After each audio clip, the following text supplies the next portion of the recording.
Relations between the U.S. and China are under further strain, with Beijing lashing out at Washington for tightening the reins on Chinese diplomats. Beijing's representatives now must give advance notice of any official meetings in the United States. That also applies to any talks with educational and research institutions. Well, the State Department says the onus will be on the diplomats to comply. There's no word on consequences for those who violate the new requirement. Washington has indicated the move is meant to level the playing field. It says stricter restrictions are already imposed on its diplomats in China. But Beijing has denied this. It's accused the U.S. of violating international rules and urged Washington to rescind the move.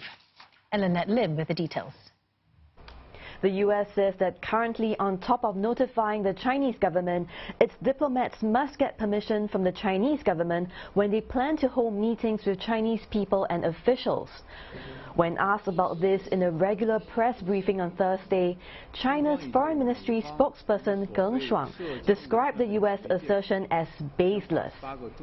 Apart from urging the U.S. to withdraw the meeting restrictions, he said China has been facilitating and supporting the work of China-based U.S. diplomats.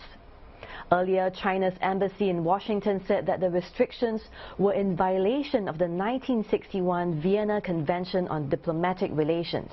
It also claimed that the Chinese side does not have similar requirements on U.S. diplomats and consular officers in China. The restrictions went into effect on Wednesday, with the U.S. silent on consequences for Chinese officials who do not comply with the new requirement.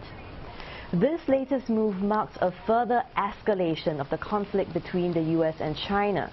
We have seen the conflict evolve from being a pure tariff and trade war into one that's spilling over into the realms of technology and diplomacy.